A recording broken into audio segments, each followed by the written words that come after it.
Time now to welcome in Kaz Famuyide to talk some Knickerbocker basketball. Kaz, Jalen Brunson on a roll this season. How would you describe the year he's having? I mean, he's been epic this year. You know, the best thing you could do for any competitor is give them a reason to keep showing up. And for a player who's won on every single level from high school to college and now looking to do so in the NBA, it looks like he's had a chip on his shoulder all season long, and he's been proving people wrong every single time out. He's just short of an MVP season, in my opinion, you know? So Jalen Brunson absolutely been amazing this year. He's probably going to be the last person who ever wears a number 11 jersey as well in New York City. And on top of that, as well as he's been playing, you got to wonder, this city has been starving for not just a great player, but a great point guard who plays the way Jalen Brunson has. Knicks fans have every single reason to be excited, not just now, but for the future as well. Yeah, top 10 in scoring in the NBA with 27.1 points per game. But what you just talked about is what we're going to talk about right now. For so many years, it was always star chasing for the Knicks, looking for ways to trade for a superstar.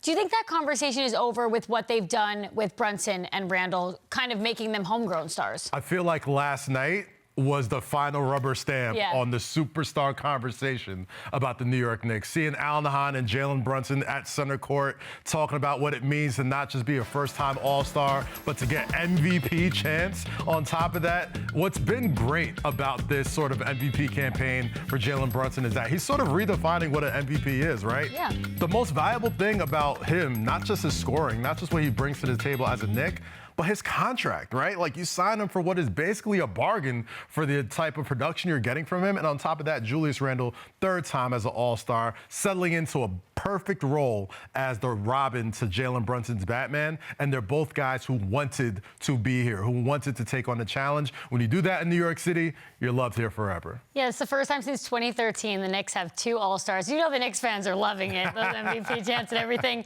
But it hasn't been easy. This is a shorthanded roster right now, but the Knicks keep winning despite those injuries. What do you think that says about what Coach Tibbs is doing? Well, Tom Thibodeau has always sort of been under fire for Knicks fans for some reason, whether it's been playing people too much and the minutes police being after Tibbs every single time. There's always been some sort of, cloud around what he's done. But what I know about Tom Thibodeau is that he is an experienced coach in this league, and that is not really happening around the NBA anymore. Tom Thibodeau, he has won championships as an assistant. He has a culture that he's established for the New York Knicks. And I think that's the most important thing. You see everywhere around the league, there are record-breaking scoring going every single night. You feel like any day now someone's going to crack 100 points, but not when you come to the Garden, because Tom Thibodeau has established a culture in New York City that we don't play like that. We will lock you up, we will do everything we can, and we will squeeze every bit of talent out of anyone on the roster,